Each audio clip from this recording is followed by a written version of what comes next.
बिस्मिल्लाहिर्रहमानिर्रहीम, अस्सलाम वालेकुम। कि उर्दू जमात पंजम है जो कौमी निसाब 2020 के तहत बनाई गई है। इस किताब में आप सबको खुशामदीद। वो कौन से अफराद हैं जो हमारी इस वीडियो लेक्चर से मुस्तफ़ीद हो सकते हैं? तो वो तलबा हैं, असातिज़ा हैं और वालिदैन हैं।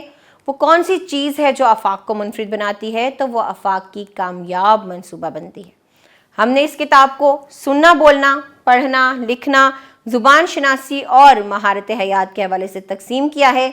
देखते हैं कि हमारे सबक का उन्वान क्या है। तू है मेरी पहचान।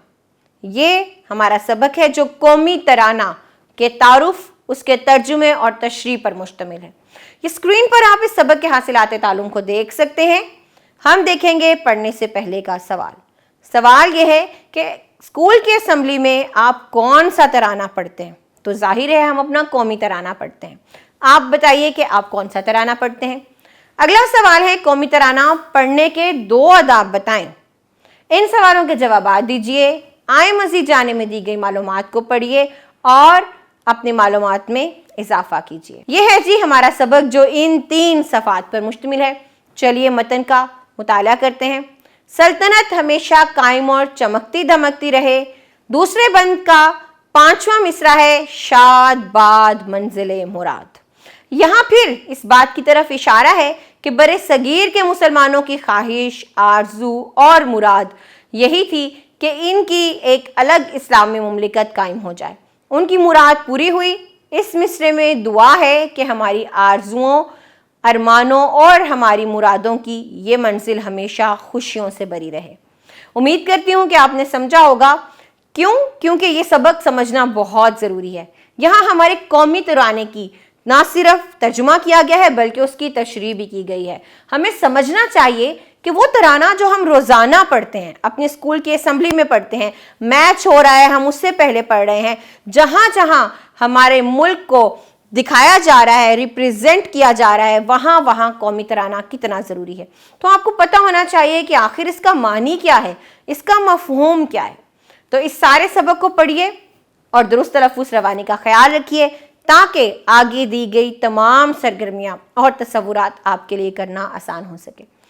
तो चलिए तसव्वुरात और सरगर्मियों की तरफ बढ़ते हैं और अल्फाज के मानी देखते हैं। सल्तनत कहते हैं हुकूमत को। इत्तेहाद दोस्ती या इत्तफाक होता है। अज़म इरादा और नीयत को कहते हैं। जिद्दोजहद का मतलब कोशिश है और खिताब गुफ्तगू है। मुमलिकत रियासत या सल्तनत है। आगे बढ़ेंगे, मेरे करने के काम देखेंगे और हमारे पास कुछ सवालात हैं यहाँ जिनके नीचे कुछ जवाबात हैं। आपको दुरुस्त जवाब का इंतखाब करना है। पहला सवाल है, हमारे कौमी तराने के कुल बंद हैं, बताइए 2 हैं, 3 हैं, 4 हैं या 5 हैं। इसी तरह तमाम सवालात पढ़िए और नीचे जो जवाबात दिए गए हैं उनमें से दुरुस्त जवाब की निशानदही कीजिए। आगे सुनना बोलना की एक और सरगर्मी है जिसमें हमें इन जुमलों को मुकम्मल करना है दुरुस्त लफ्ज़ लगाकर। इन सरगर्मियों को आप कैसे कर सकेंगे? बिल्कुल आपको मतन का मुताला करना होगा, दुरुस्त तलफ़्फ़ुज़ रवानी का ख्याल रखना होगा और फिर इन जुमलों को मुकम्मल करना होगा। आगे लिखना की सरगर्मी है और हमारे पास सवालात के जवाबात हैं। कौमी तराना किसे कहते हैं बताइए। पूरा सबक हम लोगों ने पढ़ लिया। क्या है कौमी तराना? अब आप लिख के बताइए। लिखने के बाद अपने वालिदैन या असातिज़ा को जरूर दिखाइए। अगली सरगर्मी सुनना बोलना की है। बात से निकले बात की है, तो आपस में बातचीत करते हुए बताइए कि किसी कौम की शनाख्त किन बातों से होती है। तो बहुत सी चीज़ें होती हैं जो किसी भी कौम की शनाख्त होती हैं, जिनमें कौमी तराना है, जिनमें उस मुल्क, उस कौम, उस वतन का मजहब शामिल है, उसका परचम शामिल है। और कौन कौन सी चीज़ें हैं आप खुद बताइए। अगली सरगर्मी जुबान शनासी की है और हमारे पास अलामत फ़ाइल यानी कि ने और अलामत मफ़ूल यानी कि को मौजूद है। हमें ने और को लगाकर इन जुमलों को मुकम्मल करना है। उस्ताद ने खत लिखा, ने है अलामत फ़ाइल।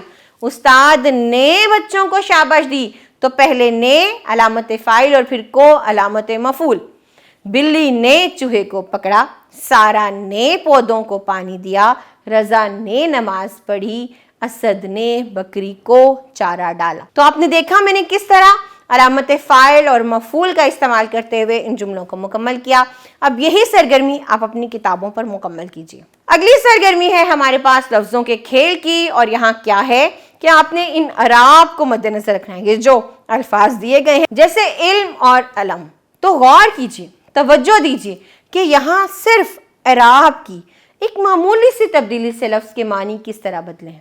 علم اور علم کو لغت میں دیکھیے، ان کے معنی تلاش کیجیے اور لکھیے. اگلا لفظ ہے مخاطب اور مخاطب. صرف توئیں پر زبر اور زیر کا فرق ہے اور کس طرح معنی بدلا یہ لغت میں سے تلاش کر کے لکھیے. دھن اور دھن، صرف ایک اعراب اور معنی مکمل تبدیل ہو جاتا ہے.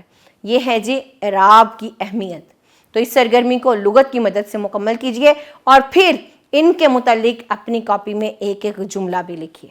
اگلی سرگرمی پڑھنا کی ہے اور یہاں کچھ پہیلیاں دی گئی ہیں. ان پہیلیوں کے جوابات آپ کو دینے ہیں. کان پکڑ کر ناک پر بیٹھے، ناک چڑھی کہلائے، لوگ اسے آنکھوں پر بٹھائیں، اپنی شان دکھائے. تو کیا چیز ہے بتائیے؟ کیا یہ اینک ہے یا کچھ اور؟ سوچئے سمجھیے اور جواب دیجئے. اگلی پہیلی، ایک کھیتی کی شان نرالی، فصل ہے سب کی دیکھی بھالی، کاٹو بے شک جتنی بار، آپ سے آپ ہو پھر تیار. تو وہ کیا چیز ہے بتائیے، پہیلی کا جواب دیجئے اور باقی کی دونوں پہیلیاں بھی پڑھیے اور پھر ان کے جوابات بتائیے. اگلا سوال ہمارا لکھنے کا ہے اور آپ کو کیا لکھنا ہے؟ درخواست لکھنی ہے. درخواست کیا ہوتی ہے؟ ایسی تحریر جو ہم کسی ضرورت کے تحت کسی ایسے شخص کو لکھتے ہیں جو ذمہ دار ہو، جو کسی عہدے پر ہو، وہ درخواست کہلاتی ہے. جیسے اگر کسی ضروری کام کے لیے اسکول سے رخصت لینی پڑے، چھٹی لینی پڑے، تو ہم اپنے ہیڈ ماسٹر یا ہیڈ مسٹریس کو درخواست لکھتے ہیں. اسی طرح یہ ہے جی درخواست کا نمونہ. اسی نمونے کو مد نظر رکھتے ہوئے آپ کو درخواست لکھنی ہے اپنے ہیڈ ماسٹر یا ہیڈ مسٹریس کے نام، اور اسکول میں مضر صحت اشیاء جو فروخت ہو رہی ہیں کینٹین پر، ان کی پابندی کے لیے آپ کو یہ کام کرنا ہے. کیا ہے؟ آپ کو اپنے ہیڈ ماسٹر یا ہیڈ مسٹریس کے نام درخواست لکھنی ہے اور انہیں بتانا ہے کہ ہمارے اسکول کی کینٹین پر مضر صحت اشیاء فروخت ہو رہی ہیں، اب وہ ان پر پابندی لگائیں. اگلا سوال ہمارے کرنے کے کام کا ہے. تو ایک چارٹ پر قومی ترانہ پڑھنے کے آداب لکھیں اور کمرہ جماعت میں آویزاں کریں. اگلی سرگرمی یہ ہے کہ قومی ترانے سے متعلق اہم معلومات پر مشتمل سوالات تیار کیجیے، یعنی کہ ایک کوئز جس کو ہم ذہنی آزمائش کی یا کسوٹی بھی کہتے ہیں. اس سرگرمی کا اہتمام اپنی جماعت میں کیجیے.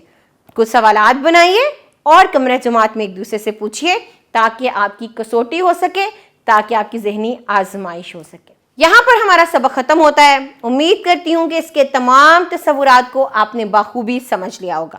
ان کو دہرائیں، ذہن نشین کریں اور ہم ملیں گے آپ سے اگلے سبق میں کچھ نئے تصورات کے ساتھ. تب تک اپنا خیال رکھیے. اللہ حافظ.